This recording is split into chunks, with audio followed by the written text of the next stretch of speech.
love it. I love it. Right. Good morning, ladies and gentlemen. Good afternoon, depending on where you are. Could be good evening, of course, on Wednesday night in the US. It's 11:30 a.m. Australian Eastern Standard Time right here. I'm Andrew. That's Neil, and this is Under the Rug. Neil, how you doing?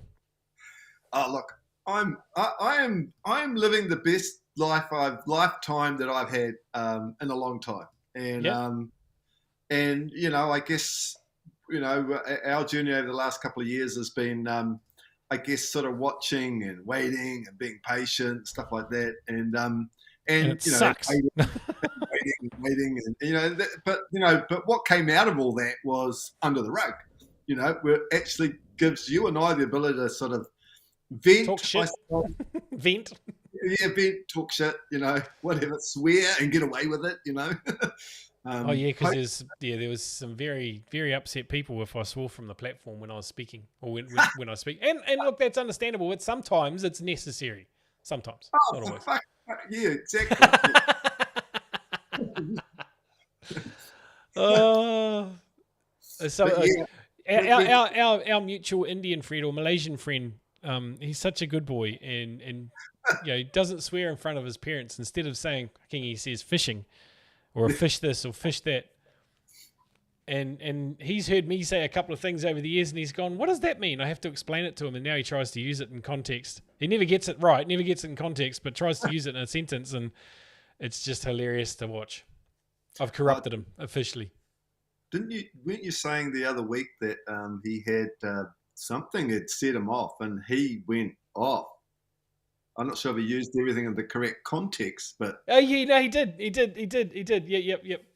And he also, I mean, he ended up in an altercation where he punched somebody in the face. you're telling me that. It was quite funny because that's totally uncharacteristic for him, and it Yeah, was more like a little bit of a slap, really. But yeah, there's a whole story with that. We'll talk about that off the air. yeah. So guys, welcome to the show. If you're new, we usually talk about the current political we talk about all sorts of shit, really. We talk about things that have been swept under the rug for years that we're trying to bring out to light. We say things that may offend you. If you do, that you'll get over it. We do, because you're responsible for how you feel, not me. And same with Neil.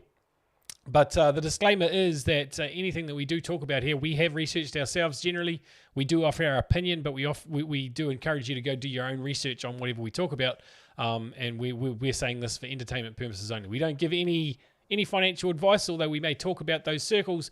We don't give any advice. It's just our opinion and the things that we're doing ourselves personally. So, Mm. Neil, how have you been, man? I know you've been pretty excited. I mean, our call, the first time we got on the phone this morning was what? It was 6 for me, 6 a.m. for me. So it's 8 Oh, o'clock for you. yes, it was 8 o'clock. Yeah, well, yeah, I got on the end of your live call this morning, and it was still dark in your neck of the woods. The sun wasn't shining, but the daylight was there, plenty of daylight. It But was for you, it wasn't for me. It was dark. one of the things that's certainly come to light, and probably more so over the last couple of months, and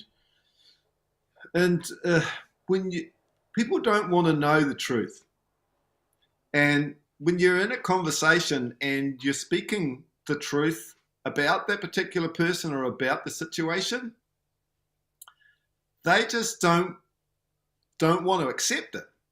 And not only not want to accept it, they actually fight back. Fight back Ooh, about yeah. People what really love to argue for their limitations, and that's in the same boat as that. it's and like, I don't know how the world has come. Well, we do know how the world has come to that, and I it's can tell you just exactly how. it's you've got families that are Fighting. massively divided today because of the truth. And there's certain members of the family that are prepared to speak the truth, and they're the ones that are probably being held friggin' the bad, people of the family, when they're speaking the truth because they actually love from their hearts and they're trying to help people, you know, and Yeah. Yeah.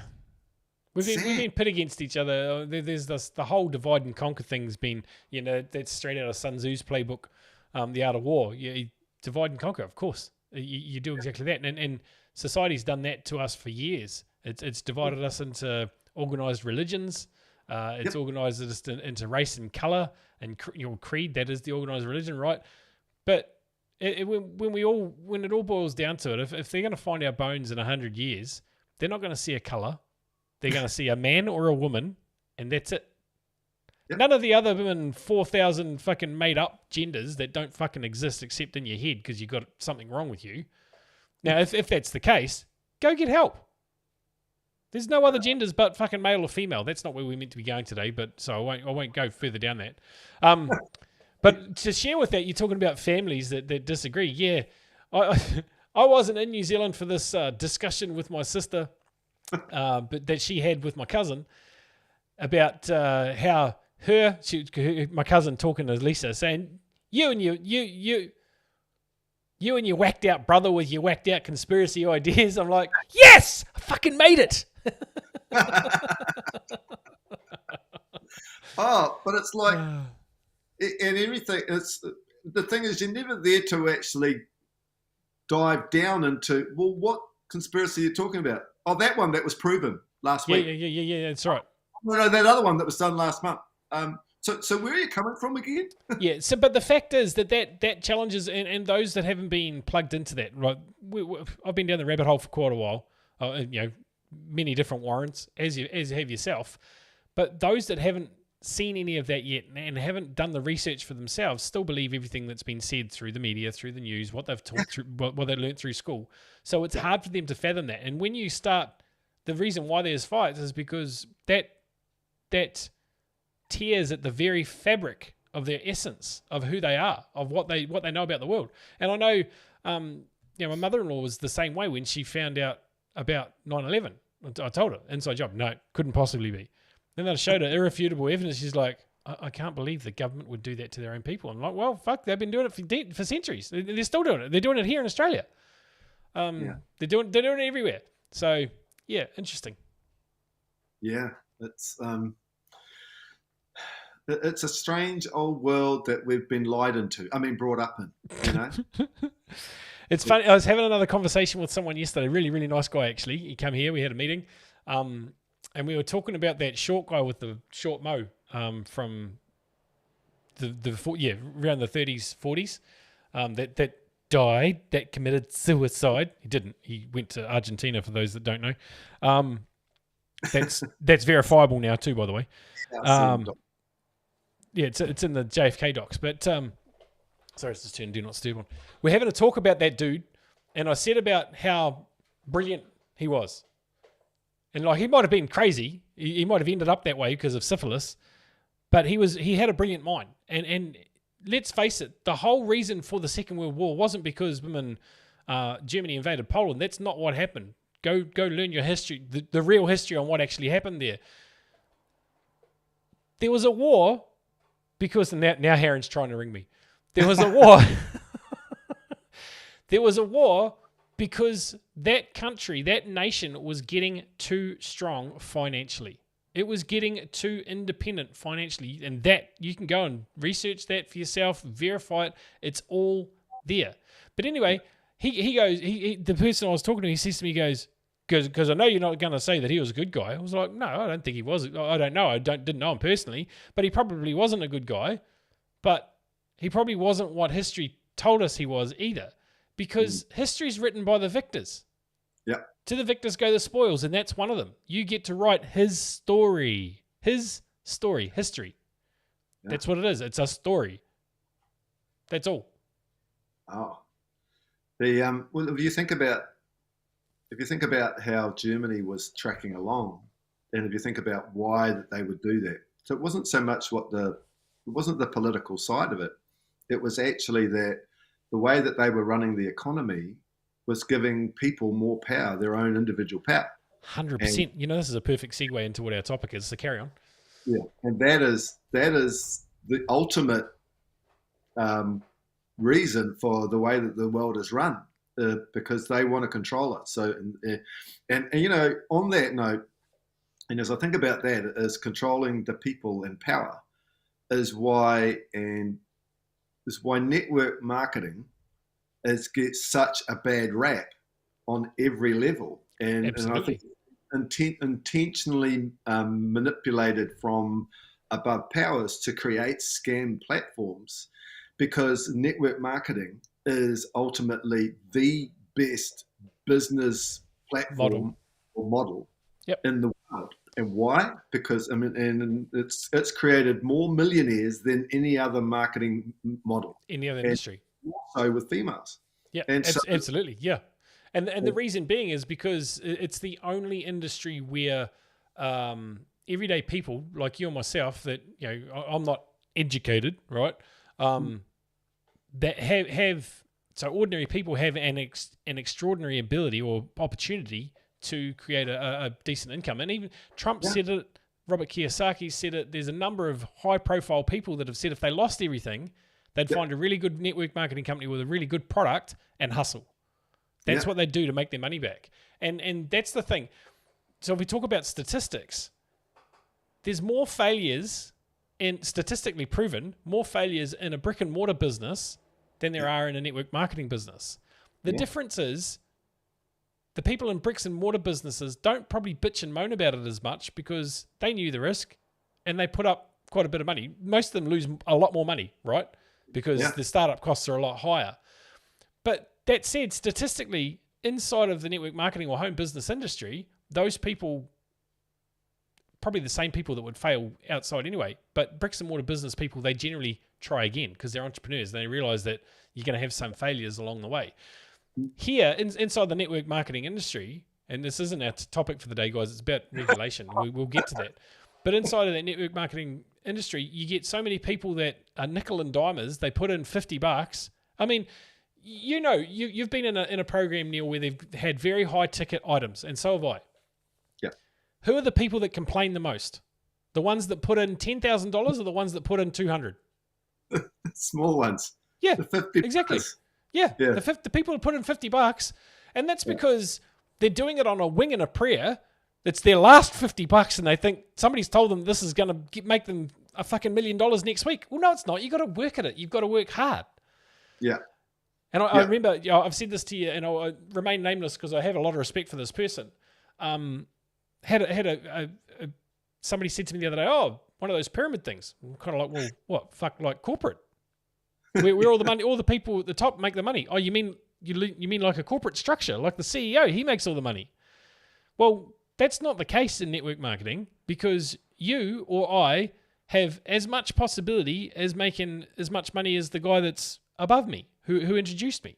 And right now, that's probably the case for you, Neil. You know, we just got involved in another one. I sponsored you. You're probably making more money than me, right? So you're certainly generating more revenue. So there's every chance that you overtake me, and that's the beauty of it, because it actually promotes competition between each other. Hey, Enid, how are you? Carola, Rodger, good to see you. Yeah, guys. If you guys watching and you've been on our show, well, I know Rodger and Carola have been on every one. You don't miss them. We want to get a badge for them somehow, some sort of a gift or something. Yeah. But those that sort of stand the test of time with us. But if you've got a topic today that's bugging you, do you want us to talk about, just drop it in the chat here. We'll give you our thoughts on it. Yeah, or it'll give us an idea for next week. So the title of today's show, it actually says the world of regulation, but in brackets it's got over-regulation. Yeah. And I think we're there. And that's kind of, what you said, Neil, what we were talking about with the really strong economy in Germany at that time and moving outside of it. It was a system that was outside of the system. And because of that's, if we really break it down, that's why the war was started. It wasn't anything to do with Germany going to Poland and protecting its German-speaking citizens, which is what initially happened in Poland. It wasn't that Germany invaded Poland. That's how it was all painted to everyone. But anyway, so we live in a world of over-regulation right now. The banks, everything you do with the banks is regulated. And look, I understand the guise of it. It's like, let me frame it like this. The guise of it is kind of like compulsory superannuation here in Australia. It's a good idea, but it's not practical and it doesn't work. In Australia, it's rife for corruption, and it just means the government can come in and take you're super, which is exactly what has happened and what will continue to happen until people have got nothing to retire on. So it's a good idea. Regulation's a good idea, but it doesn't work. And we've only got to look to the SEC and what's going on with Ripple and Library to see that. The SEC was supposedly set up to protect the US's citizens from scams. Well, that's not working. Even inside the regulated system, it's not fucking working. So what are they actually doing apart from feathering their own nests and putting money in their own pocket? The SEC is effectively restraining the whole of the American populace from being able to make their own decision anywhere in the world on any opportunities. That's exactly right. They can't. There's so many opportunities out. Well, even within and without that, they're not to because they can't because of this bloody SEC regulation. It's like they've taken away the ability of the everyday man to even have a look and have a go at making his own bloody go in the world. You know? So let's have a look at that. Over the last 100 years plus, but we'll just go back the last 100 years. If we look at technology, if we look at everything outside in the world, everything has changed a lot, right? We've literally gone from a horse-drawn carriage to cars that'll do 300 plus kilometers an hour, right? Yeah. We've got the power of wireless in our hand. We can search the internet. We can do calculations. We can do anything on this. Whereas 100 years ago we had the Marconi did the old right? We've moved a long way. What hasn't changed at all in that 100 years is the classroom. Okay, yeah, maybe there's some technology in there, but it's exactly the same. It's set up in the exact same way. And it's set up to make us dumb so that we can't think for ourselves. And then regulation, you said it perfectly, regulation means that we're not allowed to think for ourselves because Big Brother will do the thinking for us. Well, fuck that. Sorry. These phones are a massive dumbing down tool. It's like my phone has got all these people's contact numbers. Do you think I could remember it anymore? Could do one of them? No. It's like anybody play darts, 501. Great for the brain. And when you're doing the scoring, you're counting down your numbers, you're thinking numbers all the time. It's like now, it's like they're dumbing us down. We think we're intelligent, AI. And don't get me wrong, AI is good for some of the future moving forwards, but like the technology is dumbing us down. It started in the classroom, and it's continued in here. Tell me a person that does not have a phone, right? Everybody has one. Emerson Reed Hawkes. He doesn't have one. Sorry. No, you're right though. You're right. For now, get them 18. They'll have two each. Yeah, no. Hey, and while you're on that vein though, where you're talking about numbers, here's one for you. +647 863 8964. Yeah, that's a New Zealand phone number. Yep, that's my home phone number for years. It was 8964, and then we got a prefix in Y here, and it was 863. And of course, the area code is 7 or 07, and the country code 64. Here's another one for you: 647 863 5108. That's the YE Surf Club phone number. So the car I got my driver's license in, the number plate on there was GK419. Oh, well done. I can remember that, and I can't remember somebody else's phone number for 2 minutes. Because it's not important. We haven't put it into those compartments that are needed. So the point is here, over-regulation on that, of everything, every market, is designed to protect us. Well, that's the guise in which it is put in to protect us. But in reality, it stops us from being able to think or make decisions for ourselves. Now, there was a speech that Obama did years ago, and it made my blood boil listening to it, because he says out loud in that speech, it's written in the speech, that people can't think for themselves. So I'm paraphrasing what he said. So we will do government will do the thinking for them. And that happened in the last 3 years, particularly in New Zealand. They said they'd be the Ministry of Truth. I mean, the only source of truth for anything COVID related. And now we find that realistically, they did the same in Australia, that realistically, everything that had been said by people with concerns were valid concerns and with a truth. everyone was still censored. We had we got a strike here on this YouTube channel for content that we published. We did it live last year, and I republished it to this channel in February, and it got blocked because it was medical misinformation. Yet if I go back and watch it, it's all fucking accurate. Mate, it's because the WHO didn't fucking approve. Fuck the WHO. Who are they? You sort of bring up that, and I don't really like talking about that because it's a negative energy. You're right. But like the stuff that's going on in the medical profession across the board and not being reported is out of control. Is absolutely out of control. They had a 24-hour place shut down. I think it might have been in Christchurch here in New Zealand because it's just been inundated. They can't keep up. So it's like can't keep up. It's like they've shut it down or it's shut. It's like, how does that work? Sure. You know, they've got ambulances that are queuing up out the front of hospitals. Who's ringing you? Because everybody's trying to get hold of us today. Well, they not know this is the main hour. This is the main hour of the week. I know. Do they not know? Do they not keep up? Oh, dear. Classic. So, you and I have been really, really quite busy, right? Yeah. And I guess the reason why regulation came up this morning is because we're now, again, operating in an unregulated space. So I really wanted to touch on that a little bit. Unregulated means what, Neil? Well, it means there's no overpowering authority to tell you what you can and can't do. Yeah. Now, I guess with some of the regulation that's put out there across the financial system, and I understand there needs to be checks and balances. I do understand that. Particularly because there are some unscrupulous people around and there are a lot of unwitting people. However, there is a complete overreach, as there is with banks as well, right? So I had a point that I was getting to, but I forgot it. Well, it's like this overpowering stuff that's coming in from the banking system is overreaching their boundaries. And they have been for a very, very long time. The whole thing with regulation, the guise is there for protection. However, what it does is it stops people having the freedom to make their own choices.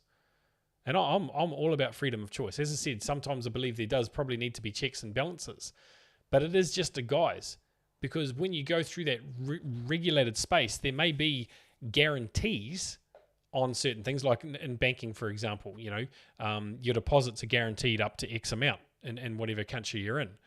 So if the bank goes tits up, if it goes bankrupt, then the government will bail you out to the tune of what you had in there, up to that guaranteed amount. I don't know what that says about bail-ins, whether because the bank wouldn't be bankrupt. So I don't know. I don't know that you'd be covered. We've spoken about that a little bit before. But realistically, it doesn't. The regulation isn't protect you. The regulations are there to protect the institutions that are providing you the services, right? It's to protect their ass, not to protect yours. It's so that they can stay in business.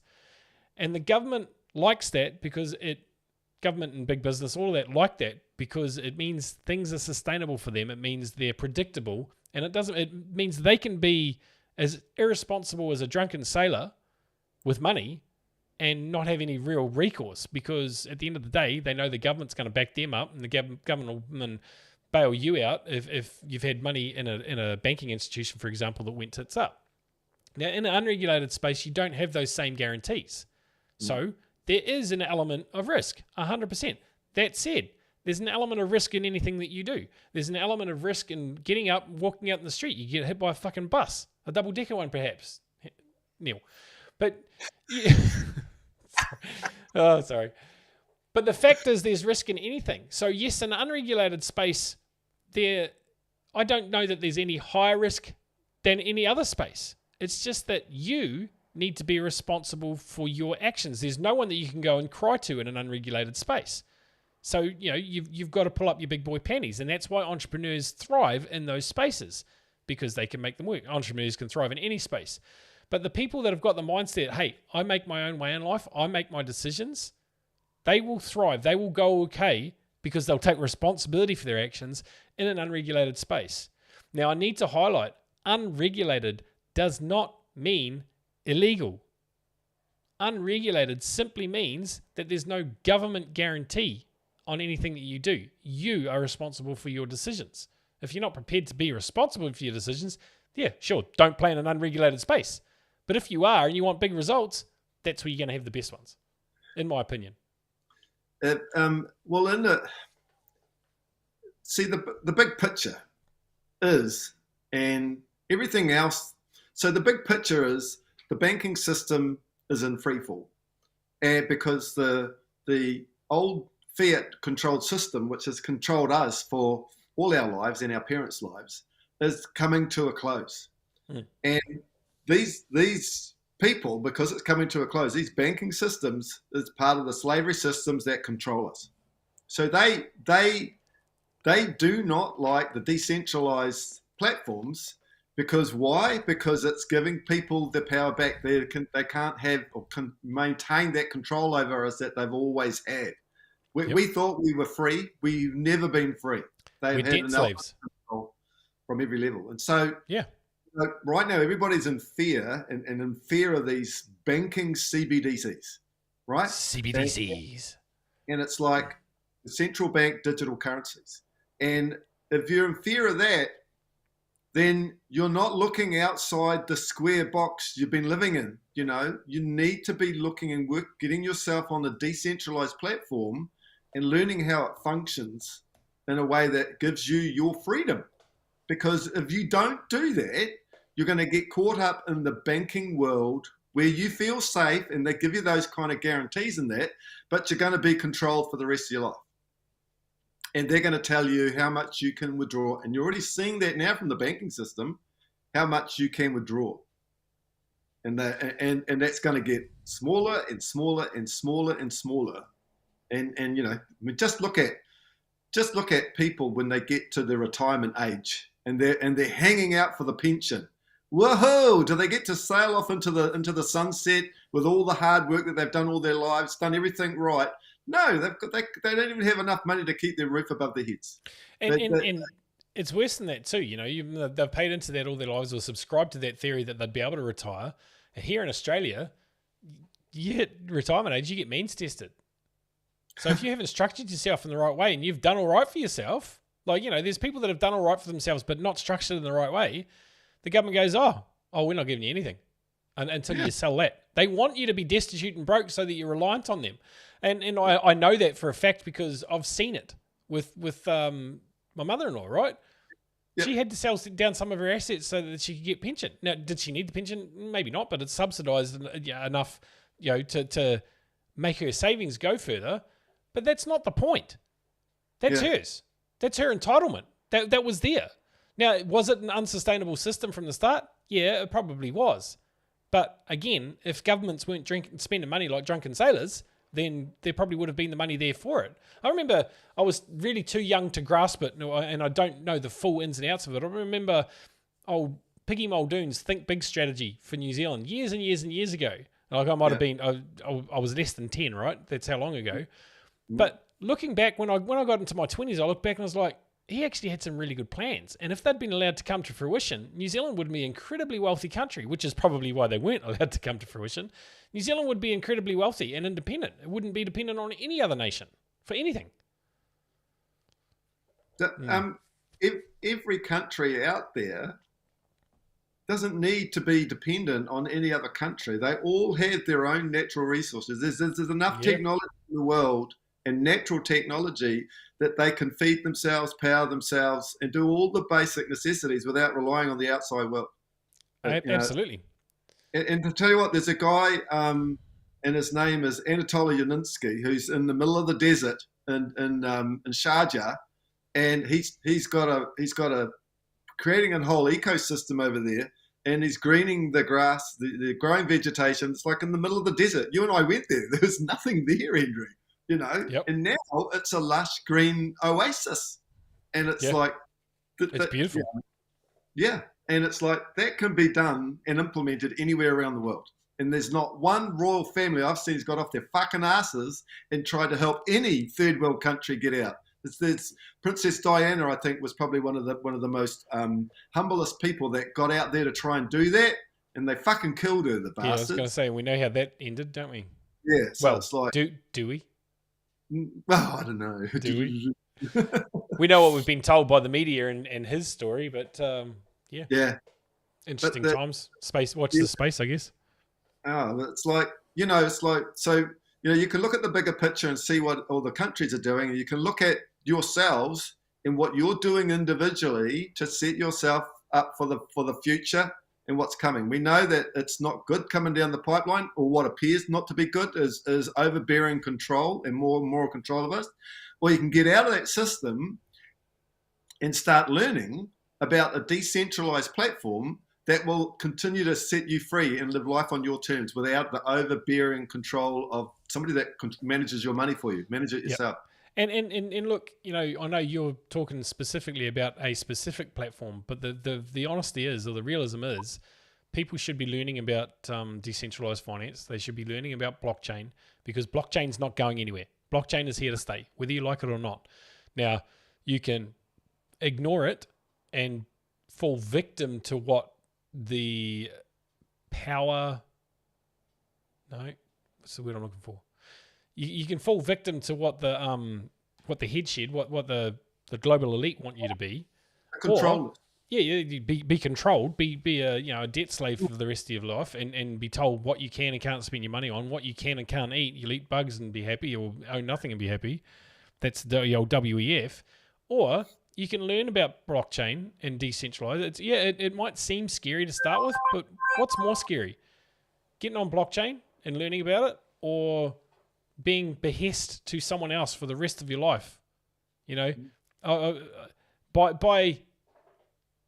By age expectation, I've got another 30 odd 40 years. Now, I'm going past that. I'm going to reevaluate at 120, right? I'm here till 120, then I reevaluate. But by life expectation, I've got another 30 odd 40 years, right? Max, according to that. I'm not prepared to spend the next 30 or 40 years of my life, even if it doesn't come till 2040, 2030, I'm not prepared to spend those last years of my life behest to someone else. Yeah. And I think William Wallace said it perfectly. I'd rather die a free man on my feet than a slave on my knees. Fuck that. Yeah. I'm with you. And we're witnessing that slave system crumbling to its knees. But those that aren't awake to it are probably in fear of this overbearing, more slavery control being thrown at them almost on a daily basis now. Yeah. But yeah, and it's like you've really got to, sort of these conversations and moving forwards with that, comes right back to the old family stuff and the dividing family. This is the truth. This is what's going on. You need to bloom and take accountability for what you do on a daily basis, and from a financial perspective, moving forwards into the future, if you don't do this, then you're going to end up with more of what you've got, which is nothing. Nothing from nothing leaves nothing. Not 98% of the people on this planet have nothing, are not living the life that they dreamed they could have. Well, let's quantify that. It's not that they have nothing, but they're not thriving, and they're not living the life that they probably deserve. I mean, if you break down statistics, then you've only got to have $40,000 a year in income to be in the top 20% of income earners, which is really freaking sad considering the money that there is in the world.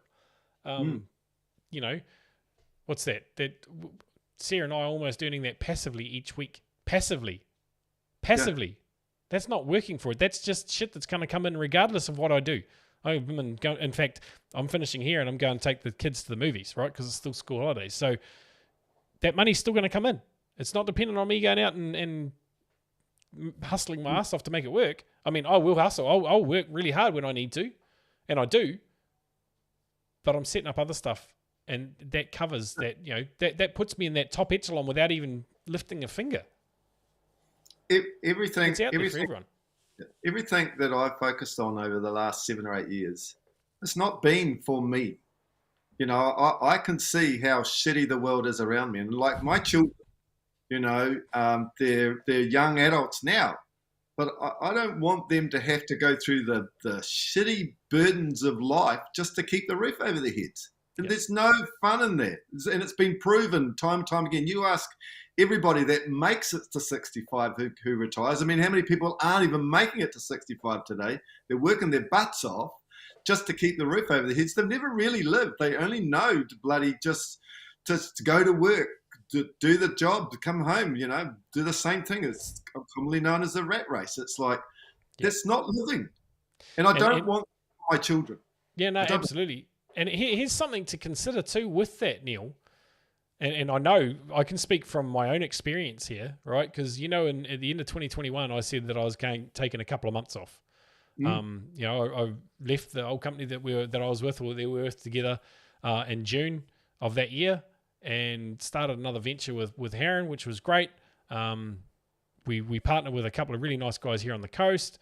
Their business didn't quite work the way we anticipated it would together, so it just didn't work. And I was already burnt out before I even started that. But by October, I was really burnt out. I wouldn't want to show up to meetings. I just didn't want to do anything. Right? Self-sabotage, I get that. But I said to Heron, and I said to the rest of the crew that we had at Ahad Global, I was like, I need to take the next month off. In fact, I'm going to take from here. It was about mid-October. I'm going to take the rest of the year off. So I'm going to take the next 6 weeks, and I'm going to do nothing.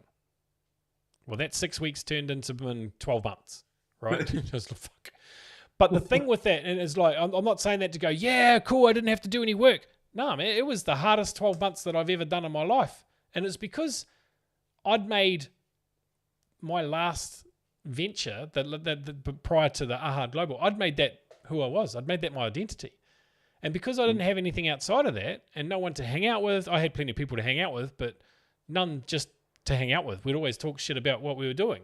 And like, where I'm going is the importance of having a hobby or something to do to keep your mind occupied is not, it's underrated. 100% underrated. You need to have something that will keep your mind occupied, whether it's just journaling, right? Whether it's meditating, whether it's going for a friggin' walk, you need to do something other than sitting on the couch. You need to get out in the sunshine.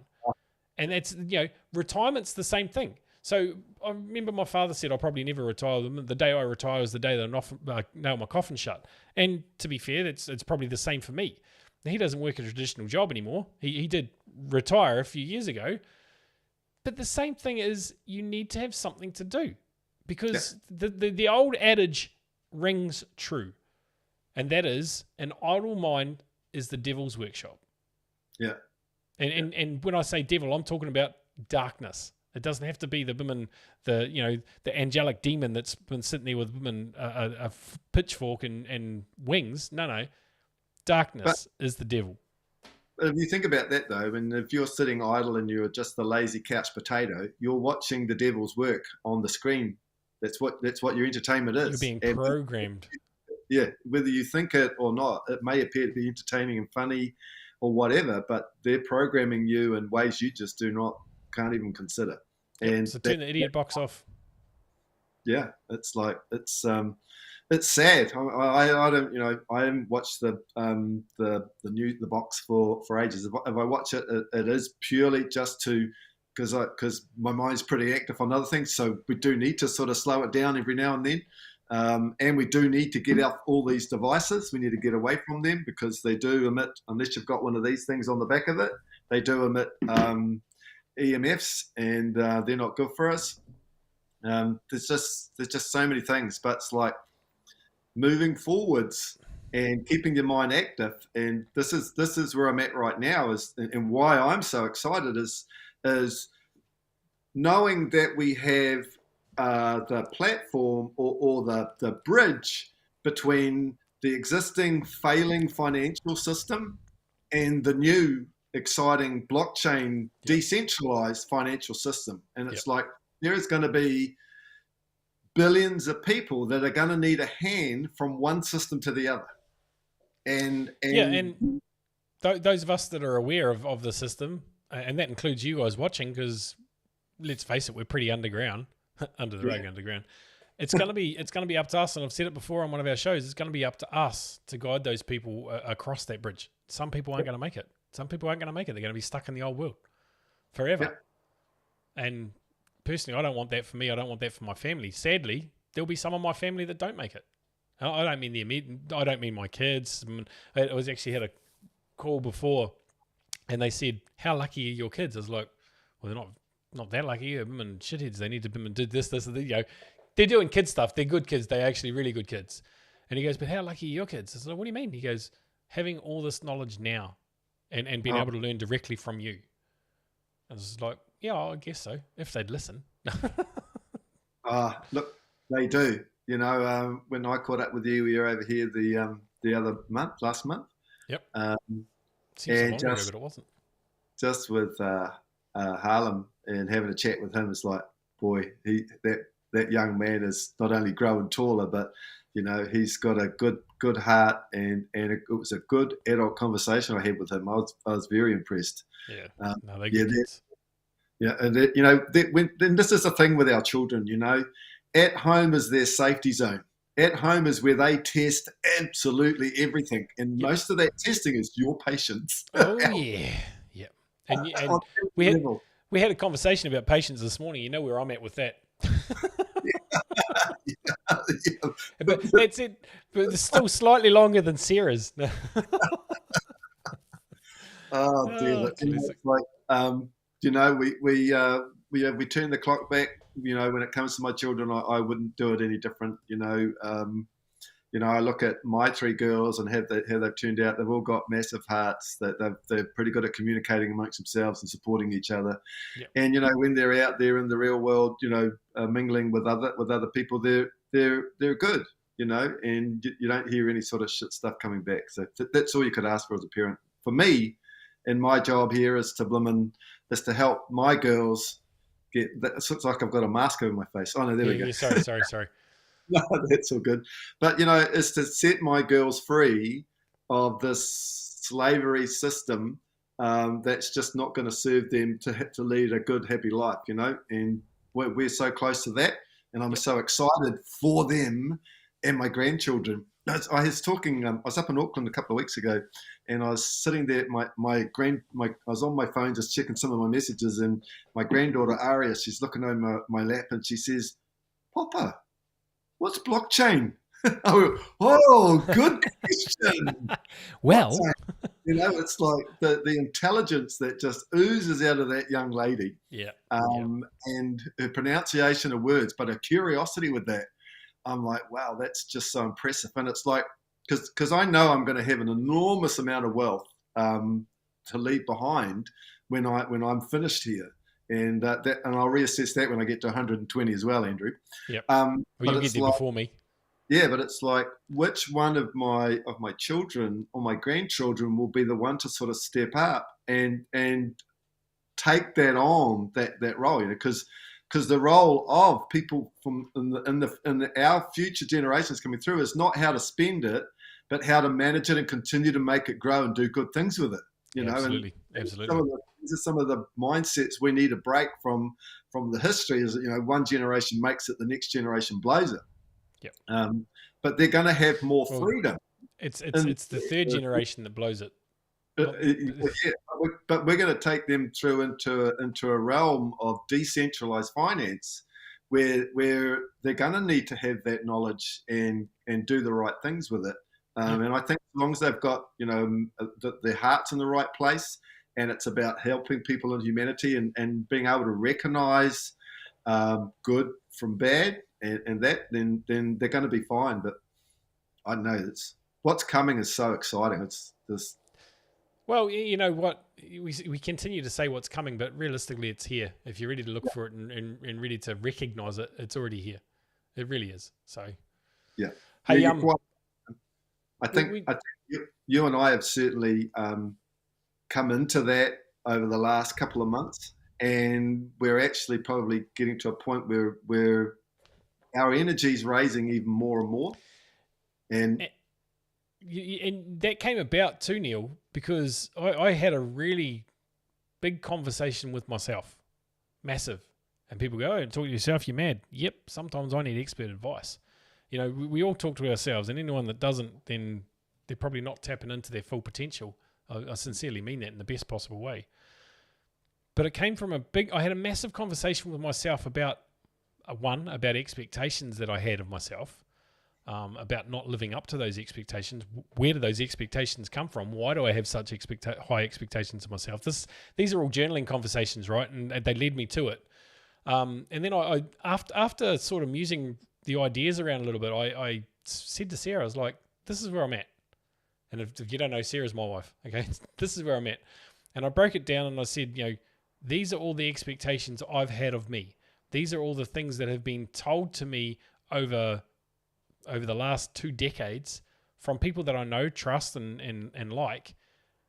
Why am I not in that space where my expectations and all these people's expectations think that I should be? What's going on? What have I done? What's the disconnect for me not to be there? Now, that's not to say you should live up to other people's expectations. It's just I had that belief in and of myself as that's to what I was supposed to be hanging around doing. So I asked those questions and looked. And when I actually, the old saying, you can't see the wood for the trees. Well, I could finally see the freaking trees. Like I could see the wood. I opened my eyes to something that was already right there and realized this is what the universe is been trying to show me. And this is a space where I'm in my genius, which I love. And it doesn't mean that I'm really smart. It just means that's where I operated at my optimal. So I love doing that. I love operating at my optimal, and you should too. That's what the difference was for me. It's not that we were waiting for it to happen. It was already happening. And we knew it was coming. But I decided to participate in my own rescue and go, no, fuck that. I'm not waiting anymore. I'm going to make this happen.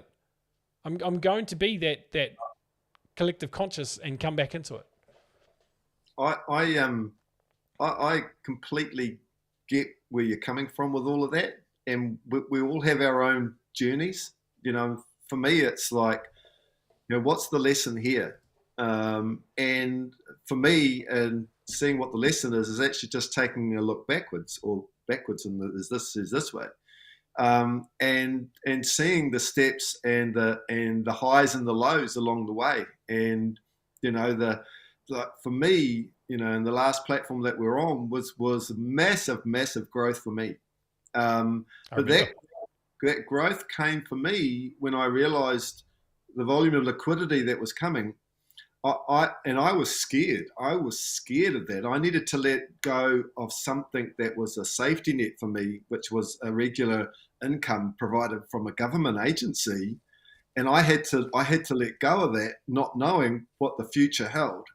And when it was like holding on to the edge of the wharf and letting go, swimming out into a storm, because that was the unknown whether I would even survive.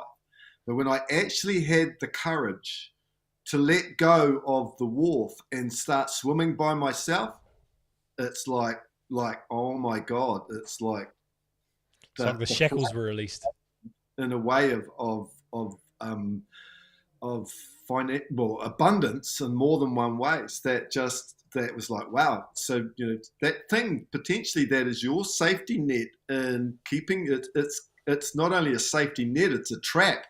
It's keeping you in your space. If you're in that safety zone, and if it's the job or whatever it is, it's like whatever is your safety net, that's also what's holding you back.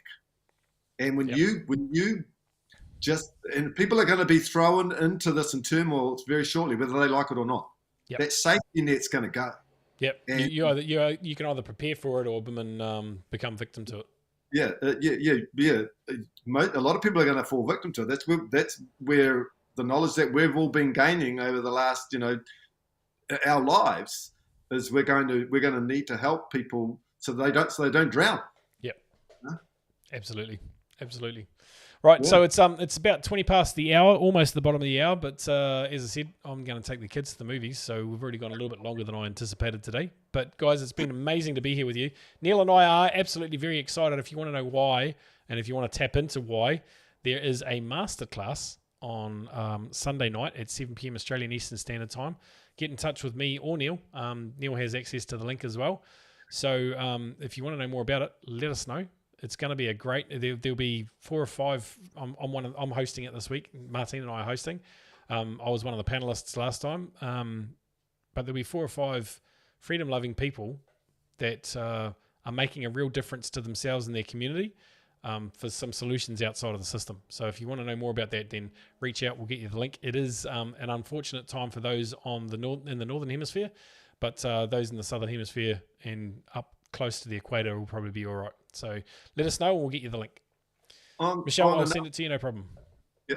On another note, we're probably not going to be doing a show next Thursday. Andrew is going to be heading over to Perth. Lots of exciting stuff going over there, and so I'm certainly not going to do the show by myself because Andrew's got all the buttons to push, and you wouldn't want to have me sitting here talking to myself for a whole hour. On the other side of that, so we're not having a show, but I'm also jumping on a plane and heading over to Brisbane. Giddy up. This weekend as well to catch up, spend some quality time with Andrew and Sarah. Harin's coming over. It's like we're getting the family back.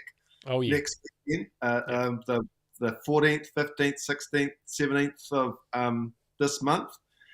So keep a lookout for us spending some quality time together. Because we've got a cruise going on up there. We've got some good stuff happening in Brizzy and then down in Gold Coast. So that'll be the reason why we won't be on air, but we'll be together and we'll probably have heaps of good things to talk about. No doubt. Yeah. Awesome, guys. Yeah. But it's been great to be here with you this week. Love you all. And we will be, watch the space. We'll be back in a couple of weeks with possibly a revised format, but we've spoken about that before. We'll see how it goes. But we love having you here each week. If you haven't already, subscribe to the channel. Also, go and join our Rumble channel. If you're on YouTube, the link's in the description. If you're on Rumble, join our YouTube. The link's in the description. Also, our Telegram group. But we love your support. We really appreciate you and aim to bring you even better content in the future. All right, guys. Have a great day. Neil, thank you very much. Yeah, thank you. Always love spending time here with you and all the guys. Somebody else wants me now. Perfect timing. See you guys later. Love you guys.